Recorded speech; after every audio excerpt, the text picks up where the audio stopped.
এই সিরাজুল, বেশ ভাই। গাড়ি চালাতে পারিস না? না রে ভাই, নতুন গাড়ি কিনেছি, আমি তো চালাতে পারি না ভাই। কি কোস, আমি তো সারা মানুষের গাড়ি চালাচ্ছি, এবার বিদেশে 10 বছর মানুষের গাড়ি চালাচ্ছি, তবু তোমার ফাঁসেন চালাচ্ছি দিচ্ছি সব। ভাই তুই কি আমার মতন গাড়ি চালাতে পারিস? আর ক্লিয়ার আছে ভাই আমার মতন? বাড়ি কষ্টে ভাই গাড়ি খান কিনেছি, বোর দিয়ানে তো আসলে সবকিছু বেঁচে গাড়ি খান কিনেছি। একটু সাবধানে চালাস ভাই। তুই খালি আমার একবার দিয়ে দেখ, দেশ কিনা গাড়ি চালানো কারে কয় দিয়ে দিচ্ছি বল। না ভাই, ভাই তুই তো সত্যি কথা দি, কি গাড়ি চালাতে পারে? ভাই তো মোটরসাইকেল বিষয়ে গেছিল, 10 বছর মোটরসাইকেল চালাইছে, আর 300 স্টুডেন্ট ছিল, আর পানি ভিতরে মোটরসাইকেল চালাইছে। তুমি ওঠো, আগে ওঠো। আরে না ভাই, আমার আইরে বিয়েছে, আইরে দেখতে হবে না ভাই ওঠো। মিথ্যে কথা তো কলাম, সারা তো কোনদিন বাইসাইকেল চালাতে হবে না, রানে মোটরসাইকেল উঠবো কেমন ভয় ভাই লাগছে। ওঠ ভাই, তা দেরি হচ্ছিস কে? ওঠ ভাই আমি বাড়ি থেকে শেষ কথাটা কই আসি।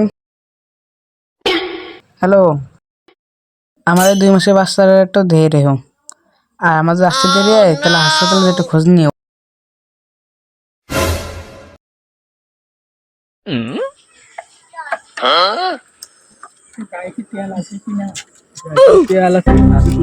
হ্যাঁ না সাবি কোয়ান দিতে বেটি।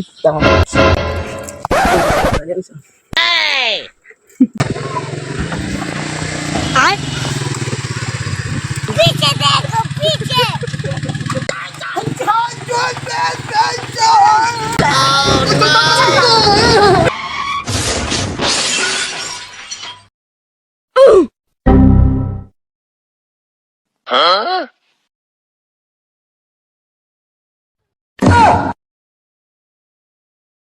আমার টাকার গাড়ি শেষ হয়ে গেল, আমার নতুন গাড়ি।